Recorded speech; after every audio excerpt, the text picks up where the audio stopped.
परिंदे यूं अब के उड़ा कर तू, जा जला सूरज को जाके आसमां पे तू। है परिंदे भर ऐसी उड़ाने तू, हर नजर ये तुझसे पूछे आग इतनी क्यों। धूल उड़ा जाके मंजिलों पे यूं, कि इन हवाओं से तेरी यारी है। उड़ जा अब तेरी बारी है, उड़ जा अब तेरी बारी है, उड़ जा अब तेरी बारी है। बॉन्ड रेजोनेंस भी बोला जाता है, और ये दो तरीके का होता है। एक तो होता है प्लस एज, एक होता है माइनस एज। अब हाइपर कॉन्जुगेशन में एक टर्म आया है कॉन्जुगेशन, तो हमें पता चलना चाहिए कि कॉन्जुगेशन क्या है। कॉन्जुगेशन एक्चुअली क्या है पता है? कॉन्जुगेशन मतलब कोई भी एक चीज़ याद रखना, डबल सिंगल डबल। कॉन्जुगेशन मतलब ये वाला टर्म याद रखना, डबल सिंगल डबल। अब डबल में क्या क्या आएगा? पॉजिटिव, नेगेटिव, लोन पेयर, उसके बाद double bond, triple bond, single में सिंगल बॉन्ड या फ्री रेडिकल भी आ सकता है। और इधर positive, negative, lone pair same, double bond, triple bond, loan. अब देखो हाँ, अगर यहाँ पॉजिटिव चार्ज होता कार्बन पे सिंगल बॉन्ड और यहाँ नेगेटिव चार्ज होता, तो क्या होता है? ये नेगेटिव और पॉजिटिव इंटरेक्ट करता है। ये क्या है? डबल है, डबल सिंगल डबल। ये क्या में है? कॉन्जुगेशन में। समझ में आया? अब ऐसे ही कॉन्जुगेशन बढ़ते जा सकते हैं, double single double, double single double, single double, फिर यहाँ पे ऐसा आया, फिर पॉजिटिव आया, फिर यहाँ ऐसा negative, double single double single. अब देखो यहाँ दोनों में पॉजिटिव होगा, ये तो अनस्टेबल होगा क्योंकि दोनों के बीच रिपल्सन होगा, तो ऑब्वियसली यहाँ नेगेटिव चार्ज या लोन पेयर आना चाहिए ना, तभी तो ये पॉजिटिव चार्ज को अपना इलेक्ट्रॉन दे के इसको थोड़ा स्टेबल बना सकता है। तो ये कॉन्जुगेशन मतलब यही है, डबल सिंगल डबल। अब देखो हाइपर कॉन्जुगेशन दो तरीके का होता है, प्लस एज माइनस एज। ये माइनस एज ना बहुत रेयरली होता है, मतलब ये इतना होता नहीं है, जो भी होता है मोस्टली हमें प्लस एज ही पढ़ना होता है। तो अब देखो प्लस एज और माइनस एज होने के लिए कंडीशन होता है। एक तो होता है स्पेशल कार्बन एटम होना चाहिए, जिसके पास या तो पॉजिटिव चार्ज हो, या डबल बॉन्ड हो, या फ्री रेडिकल हो, या तो नेगेटिव चार्ज हो। समझे? ये चार कंडीशन होना चाहिए, पॉजिटिव होना चाहिए, या डबल बॉन्ड होना चाहिए, या नेगेटिव चार्ज होना चाहिए। और उसी पॉजिटिव, अब अल्फा किसको बोलते हैं? देखो कोई भी स्पेशल कार्बन है, उसका सामने वाला पोजीशन को अल्फा बोलते हैं, और इस पोजीशन के अल्फा और ये बीटा, उसके बाद फिर ये गामा। समझे? तो कोई भी एक स्पेशल कार्बन है, अगर डबल बॉन्ड हुआ तो दो स्पेशल कार्बन होंगे, ये है एक स्पेशल कार्बन, दो होंगे तो इसका एक अल्फा इधर, इसका एक अल्फा, दो अल्फा होगा यहाँ पे, इसके रेस्पेक्ट ये अल्फा, इसके रेस्पेक्ट ये अल्फा। और पॉजिटिव चार्ज हुआ तो ये अल्फा और इधर वाला अल्फा। समझे? ये एक स्पेशल कार्बन है और ये एक स्पेशल मॉलिक्यूल जैसा हो गया, मतलब दो कार्बन है। तो मस्ट अल्फा कार्बन में और अल्फा कार्बन में ना, अल्फा कार्बन समझ में आया क्या है? और अल्फा कार्बन में ना हाइड्रोजन होना जरूरी है। हाइड्रोजन हुआ तो ही तुम्हारा प्लस एज दिखाएगा। समझे? अल्फा कार्बन के बारे में तो पता चल गया। अल्फा कार्बन क्या है? ये स्पेशल कार्बन, इसका सामने वाला पोजीशन को अल्फा कार्बन, और उसमें कार्बन, और उसका हाइड्रोजन क्या हम बोलेंगे? Alpha hydrogen. और अगर अल्फा पोजीशन में कोई क्लोरीन हुआ तो इसको हम बोलेंगे अल्फा क्लोरीन। समझे? अब हम बढ़ते हैं आगे। अब हाइपर कॉन्जुगेशन देखते हैं। पहला तुम्हारे इसमें कार्बोकेटाइन। अब देखो हाइपर कॉन्जुगेशन को नो बॉन्ड रेजोनेंस क्यों बोला जाता है, अभी पता चल जाएगा। नो बॉन्ड रेजोनेंस क्यों बोला जाता है, मतलब ये वर्ड से पता चला है ना, कोई बॉन्ड का कोई रेजोनेंस नहीं होगा। अब देखो एक कार्बन समझ लो, अब हाइपर कॉन्जुगेशन होने के लिए पहले तो स्पेशल एक कार्बन होना चाहिए और दूसरा उसका अल्फा पोजीशन में हाइड्रोजन होना नेसेसरी, एक या दो है। अब इसको देखो, इसका ये अल्फा पोजीशन, कितने हाइड्रोजन है? अल्फा हाइड्रोजन 3 है, 3 अल्फा हाइड्रोजन ना, कितने अल्फा हाइड्रोजन है? 3 है। अब देखो हाइपर कॉन्जुगेशन कैसे होता है, ये C पॉजिटिव है, ये H है, ये H है, ये अल्फा है। अब क्या होता है ना, ये देखो एक्चुअली ये क्या होता है, ये तो क्या है, ये वाला शेप टेट्राहेड्रल है, ये घूमते रहता है घूमते रहता है। जब ये वाला ये हाइड्रोजन या कोई भी इन तीनों में कोई भी एक हाइड्रोजन इस पॉजिटिव चार्ज के प्लेन में आ जाए, मतलब ये दोनों एक ही प्लेन में आ जाए, तो क्या होता है, ये खटाक से H+ होके चला जाता है, यहाँ पे जो बॉन्ड है इसको दे देता है खटाक से, जब एक ही प्लेन में आता है तो क्या होता है, डबल बॉन्ड बन जाता है। ये H sp2 बन गया, अभी पहले sp3 था, अभी sp2 बन गया, और ये H और ये H और इधर H+ है। अब देखो इसमें तो, अब इस कंपाउंड में तो कोई चार्ज नहीं है ना, इसी के वजह से, इसी हाइपर कॉन्जुगेशन का प्रॉपर्टी की वजह से ये कंपाउंड स्टेबल होता है थोड़ा, कंपेरेटिव टू जिसके पास अल्फा में कोई हाइड्रोजन नहीं है, यहाँ पे कोई हाइड्रोजन नहीं है, नो हाइड्रोजन, उसके कंपेरेटिवली ये स्टेबल हो। अब देखो ये एक बार हुआ, अब सेकेंड टाइम ये वाला प्लेन में आएगा तो ये खटाक से H+ होके चला जाएगा, ये बॉन्ड इसको दे देगा, फिर ये वाला प्लेन में आएगा इस पॉजिटिव चार्ज के, तो ये चला जाएगा और ये दे देगा। तो कितने हुए टोटल हाइपर कॉन्जुगेशन स्ट्रक्चर कितना होता है, हाइपर कॉन्जुगेशन स्ट्रक्चर कितना हुआ, 3 हुआ ना, 3 अल्फा हाइड्रोजन है तो 3 बार वो प्लेन में आएंगे पॉजिटिव चार्ज के साथ और 3 बार H+ होके चला जाएगा, तो कितना हुआ, 3 स्ट्रक्चर हुआ ना, समझे।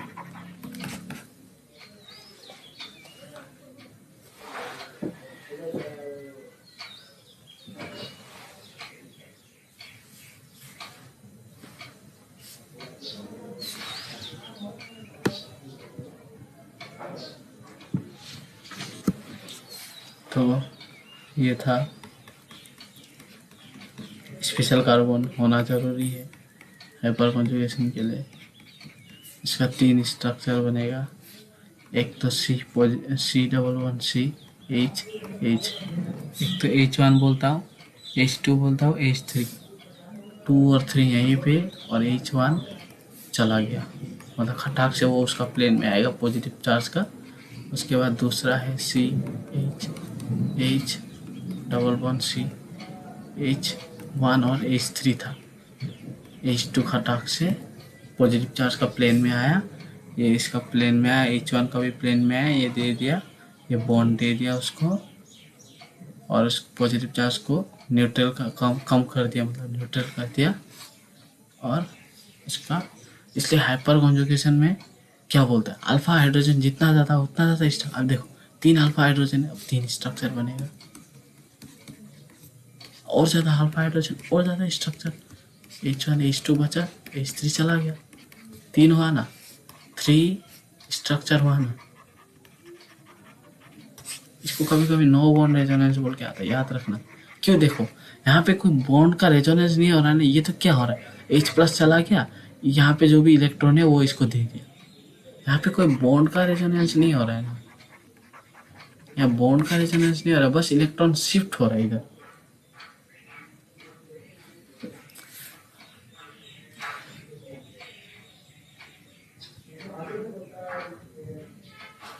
अब क्या आएगा, अब आया, अब देखो अब इसमें कितने नो बॉन्ड रेजोनेंस होगा वो बोलो,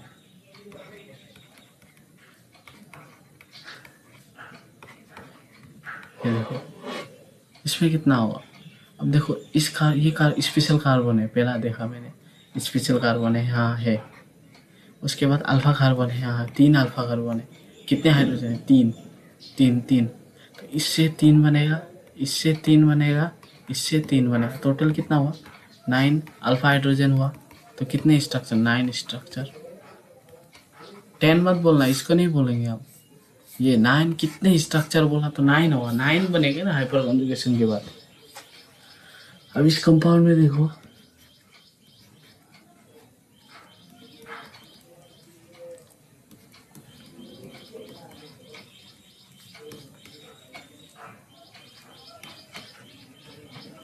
इसमें कितने हैं?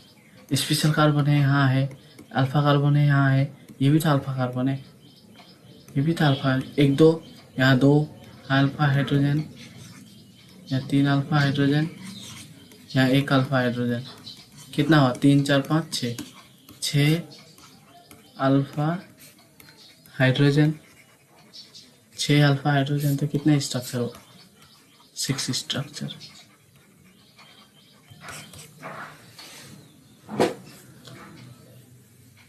हुआ, समझे? अब आएगा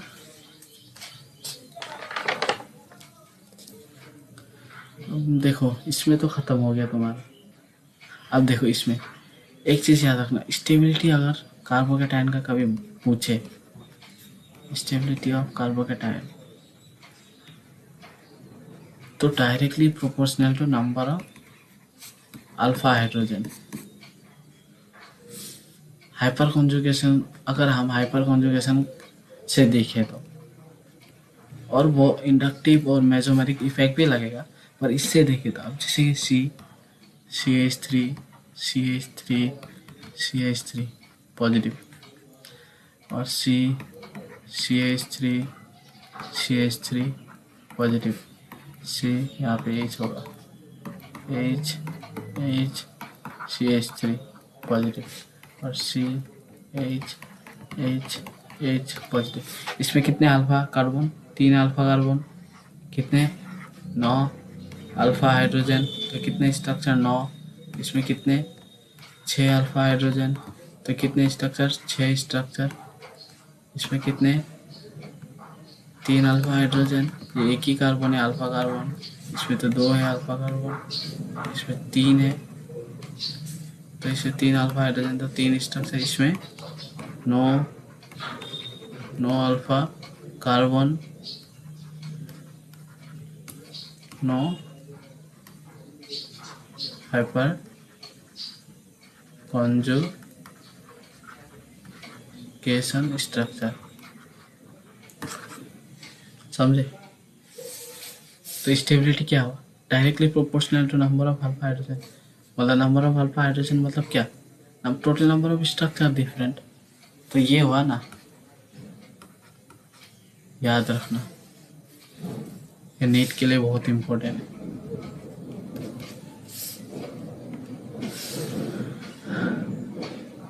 अब देखो, हम हाइपर कॉन्जुगेशन कार्बन आयन में देखेंगे। हाँ, अब कार्बन आयन मतलब क्या है?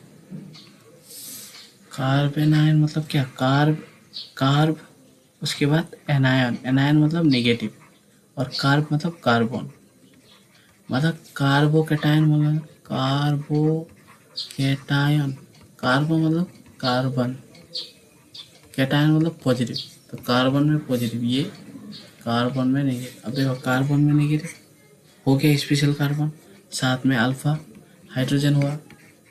अब इसमें देखो, इसमें लफड़ा है, कोई भी एक स्ट्रक्चर देख। अब देखो, हाँ, हाइड्रोजन अगर यहाँ पे है, ये नेगेटिव चार्ज का प्लेन में आया, ये उड़ गया, H+ हो गया, तो H+ होने के बाद नेगेटिव हुआ।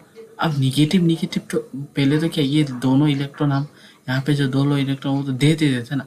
अब इसके पास पहले से इलेक्ट्रॉन है, अब इसको तो इलेक्ट्रॉन देगा, रिपल्सन ही होगा ना, रिपल्सन होगा ना। तो याद रखना, अल्फा हाइड्रोजन कार्बन आयन में कोई प्लस H नहीं होगा, कार्बन आयन में प्लस H नहीं होता है। प्लस H मतलब क्या? H+ निकल के जो वो लोन पेयर दे रहा है उसको बोलता है हम प्लस H। यहाँ पे जो H+ निकल रहा है ना, तो क्या हुआ? प्लस H हुआ ना। इसे H+ को देखो ना, H+, तो प्लस H, यहाँ पे इलेक्ट्रॉन निकला, H+ निकला और दे दिया। पर यहाँ पे जब H+ निकला तो यहाँ पे तो वो होगा, इलेक्ट्रॉन होगा, तो इलेक्ट्रॉन इसको कैसे देगा? क्योंकि उसके पास तो इलेक्ट्रॉन भरपूर है, उसको इलेक्ट्रॉन नहीं चाहिए, उसको इलेक्ट्रॉन देना है किसी को। अब इस पे काम नहीं आया है, तो इसमें कोई नो हाइपर कॉन्जुगेशन होगा इसमें। पर अगर ये हुआ सी नेगेटिव या Cl3 क्लोरीन सोच लो,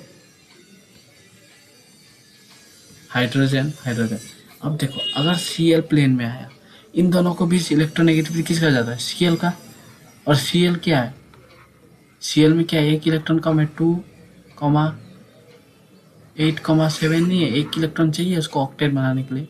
वो क्या करता है, इस बॉन्ड को लेके चला जाता है, यहाँ पॉजिटिव चार्ज दे जाता है, यही नेगेटिव खटाक से दे दिया। जब ये प्लेन में आएगा Cl नेगेटिव चला जाएगा तो क्या होगा, Cl या Cl नेगेटिव किया, खटाक से हो गया। देखा, अब इसमें हाइड्रोजन का काम है, क्योंकि हाइड्रोजन तो ये देखो हाइड्रोजन का तो इलेक्ट्रॉन कम है ना, तो इलेक्ट्रॉन तो यही लेगा, ये तो H+ होके जाएगा। पर इसमें तो इसको तो क्या है, नेगेटिव चार्ज है, नेगेटिव है ना, इसको तो ज़्यादा है इलेक्ट्रॉन, तो इसको क्या देना है, तो इसको कोई पॉजिटिव चार्ज होना चाहिए, इसलिए यहाँ Cl काम है। Cl क्या किया, निकाल दिया। ये मैक्सिमम आता ही नहीं, ये होता ही नहीं, मतलब मैक्सिमम कार्बन आयन में हम देखते नहीं है, कोई वो नहीं देखता हाइपर कॉन्जुगेशन ज़्यादातर। आज तक तो किसी ने देखा, पेपर में भी नहीं देखा होगा कार्बन आयन में हाइपर कॉन्जुगेशन दिया हुआ। बाई चांस आ सकता है, इसलिए जस्ट इन पढ़ा दिया। अब फ्री रेडिकल में होगा, अब देखो फ्री रेडिकल में +H होगा, वो कैसे अब दिखाता हूँ। अब देखो हाँ, ये C है, फ्री रेडिकल में अब हाइपर कॉन्जुगेशन होगा। अब देखो C है, इसके पास फ्री रेडिकल मतलब क्या, एक इलेक्ट्रॉन है, ये हुआ, ये है C है, यहाँ हाइड्रोजन है, यहाँ हाइड्रोजन है, हाइड्रोजन है। याद रखो, तो मैंने इस पहला बार जब पढ़ाया था GOC1, उसमें बोला था बॉन्ड टूटने का 2 तरीका होता है, एक होमोलाइसिस, एक होता है हेट्रोलाइसिस। हेट्रोलाइसिस में पॉजिटिव नेगेटिव डेवलप होता है, होमोलाइसिस में एकदम इक्वली टूटता है, तो इसको एक फ्री रेडिकल मिला, इसको एक फ्री रेडिकल, ये हुआ। अब देखो इसमें क्या होगा, इस बॉन्ड का होमोलाइसिस होगा, तो क्या हुआ, यहाँ एक फ्री रेडिकल, यहाँ एक फ्री, तो H फ्री रेडिकल चला गया, ये फ्री रेडिकल और ये फ्री रेडिकल मिलके एक बॉन्ड बना देता है, ये दोनों मिलके एक बॉन्ड बना देता है। तो ये हुआ, ये जब ये प्लेन में आएगा हाइड्रोजन, याद रखना, जब तक प्लेन में नहीं होगा तब तक नहीं होगा, ये हुआ, समझे। अब ऐसे किससे, इससे भी होगा, इससे भी होगा। टोटल कितना स्ट्रक्चर, 3 अल्फा हाइड्रोजन है, तो कितना स्ट्रक्चर, 3 स्ट्रक्चर हुआ ना, समझे। अब पॉजिटिव चार्ज की तरह ही है इसमें भी, बस इसमें क्या होता है, पॉजिटिव में क्या होता है, H+ होके चला जाता है, और यहाँ नेगेटिव हो जाता है, नेगेटिव खटाक से दे देता है उसको, पॉजिटिव को, हो गया। पर इसमें क्या होगा, फ्री रेडिकल, इसमें टूटेगा होमोलाइसिस, उसमें हेट्रोलाइसिस से टूटता है, हेट्रोलाइसिस, इसमें होमोलाइसिस से टूटेगा, बस इतना ही डिफरेंस है। अब आएगा मेन, अब ये बहुत आता है कि बताओ हाइपर कॉन्जुगेशन एल्कीन में। अब मैंने क्या बोला था, एल्कीन मतलब क्या है, ये है, ये कौन होना चाहिए, ये क्या है, स्पेशल मॉलिक्यूल है, तो इसका सामने वाला भी अल्फा, इसका सामने वाला। अब इसमें अगर हाइड्रोजन हो, अब इसमें कैसे होता है देखो, अब सोच लो एक कंपाउंड ये है, अब ये है एक कंपाउंड, सोचो ये डबल बॉन्ड है, इसमें क्या हुआ देखना, ये कार्बन का, ये अल्फा कार्बन है, तो अल्फा कार्बन में जब ये बॉन्ड होगा ना, ये बॉन्ड तो ऐसे बनता है, जब ये प्लेन में आएगा ये हाइड्रोजन इस बॉन्ड के, तब क्या होता है, ये H+, ये बॉन्ड H+ होके चला जाता है, चला गया ना, H+ होके चला जाता है, या नेगेटिव चार्ज होता है। अब ये नेगेटिव चार्ज क्या होगा, अब देखो डबल सिंगल डबल, मैंने क्या बोला था, ये डबल हुआ, ये सिंगल, डबल सिंगल डबल हुआ ना, तो इसमें अब क्या होगा, रेजोनेंस, ये इधर जाएगा, ये इधर आएगा, C नेगेटिव सिंगल, ये डबल, डबल सिंगल डबल हुआ, यहाँ पे डबल सिंगल डबल, तो ये क्या होगा, रेजोनेंस होते रहेगा, तो क्या हुआ, स्टेबिलिटी बढ़ेगा ना। जितना ज़्यादा, अब देखो, जितना ज़्यादा स्ट्रक्चर का रूप चेंज होते रहेगा उतना उसका स्टेबिलिटी बढ़ते रहता है। तो अब इसमें क्या डिपेंड करेगा, अब ये हुआ एक CH3, इसमें कितना है, 3 स्ट्रक्चर बनेंगे क्योंकि 3 अल्फा हाइड्रोजन है। और इसमें कितना है, इसमें कितना है, 6 अल्फा हाइड्रोजन है, तो 6 स्ट्रक्चर बनेंगे। तो जितना ज़्यादा स्ट्रक्चर उतना ज़्यादा स्टेबिलिटी, क्योंकि stability directly proportional to number of alpha hydrogen. किस केस में, पॉजिटिव फ्री रेडिकल और एल्कीन के केस में, और उसके केस में नहीं होगा, कार्बन आयन के केस में नहीं होगा, नेगेटिव कार्बन नेगेटिव के केस में नहीं होगा। ये stability directly proportional number of hydrogen, alpha hydrogen. अब देखो, पॉजिटिव ये और एल्कीन कभी भी मिला, उसके सामने क्या हुआ, ये कार्बन है, उसमें 3 अल्फा हाइड्रोजन, 3 स्ट्रक्चर बना, और दूसरा आया उसमें 6, तो इसका स्टेबिलिटी इससे ज़्यादा होगा इस एल्कीन से। अब हम स्टेबिलिटी कुछ कंपेयर करेंगे एल्कीन में।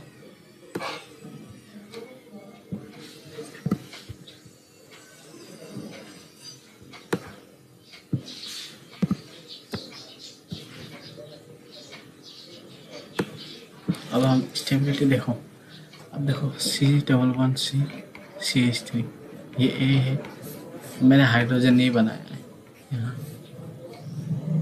ये C11C CH3 CH3, ये क्या है, ये क्या है पता है ना, ब्यूटीन है ना। ये कौन सा ब्यूटीन है, सिस ब्यूटीन।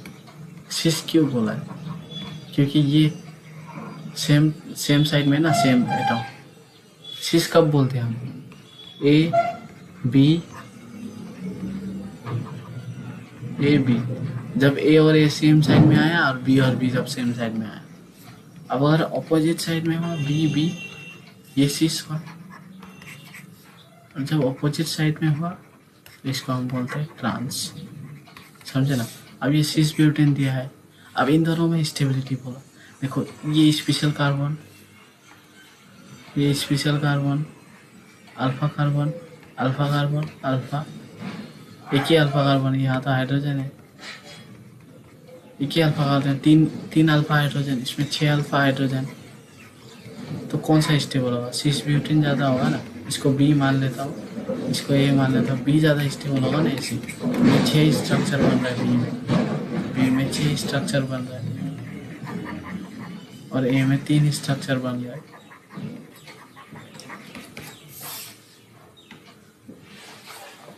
अब देखो, इसमें एक बढ़िया क्वेश्चन बनता है, मतलब बहुत ही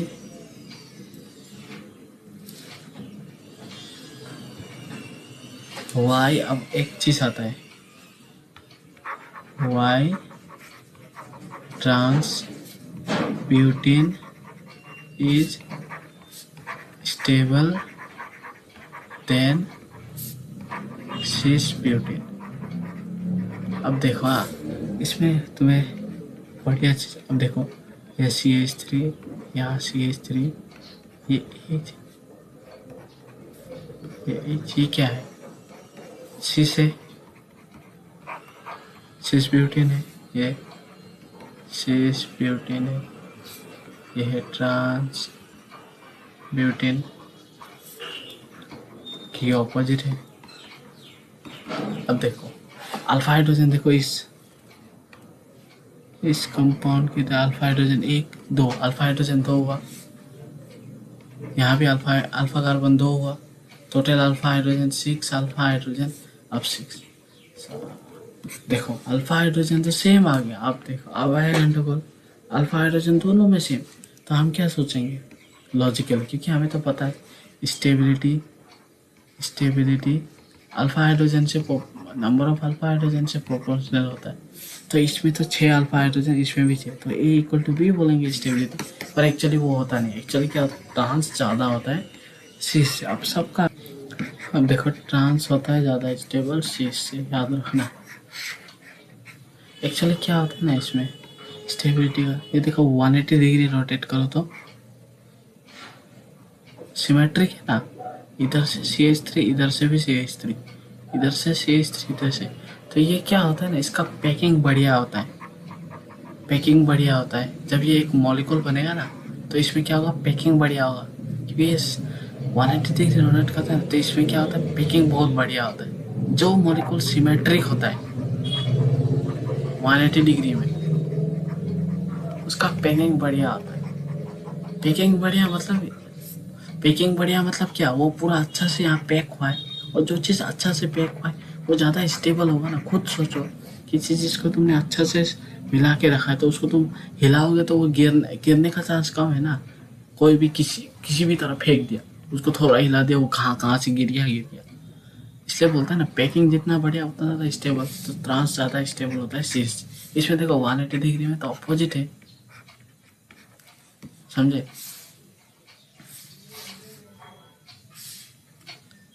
समझे ना, ट्रांस ज़्यादा स्टेबल होता है शीर्ष, याद रखना।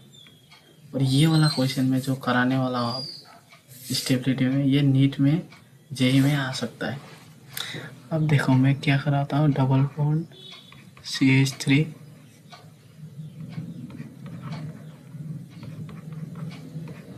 ये है तुम्हारा ट्रांस 1 नंबर।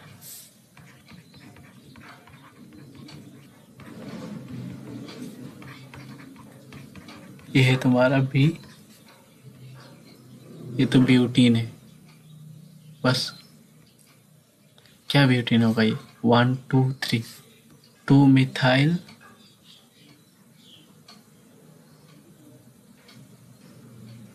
2 मिथाइल 2 मिथाइल क्या होगा, प्रोप 1 इन, ये होगा ना, 2 मिथाइल प्रोप 1 इन। और ये है सिस। अब देखो अल्फा हाइड्रोजन काउंट करो, ये अल्फा कार्बन,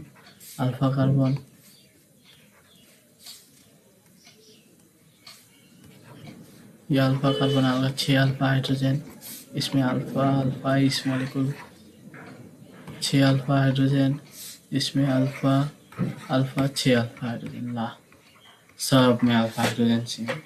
पर हमें ये तो पता है ना, ट्रांस ज़्यादा स्टेबल होता है सिस से। कौन सा ट्रांस था, ये ट्रांस था, और ये क्या है, सी से। मतलब हमें पता है ए ज़्यादा है सी से। अब हमें पता नहीं बी के बारे में। अब देखो बी में एक्चुअली क्या होता है ना, तुम्हें मैं दिखाता हूँ। इसमें एक चीज़ आता है, अब देखो जब इसमें हाइपर कॉन्जुगेशन होगा तो ये इस प्लस होके चला जाएगा, ये बॉन्ड यहाँ आएगा और ये यहाँ नहीं।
अब देखो, अब हमें देखना है इसमें हाइपर कॉन्जुगेशन, इस बी में।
अब देखो ये बी है, ये है ए, ये है सी, अब ये है।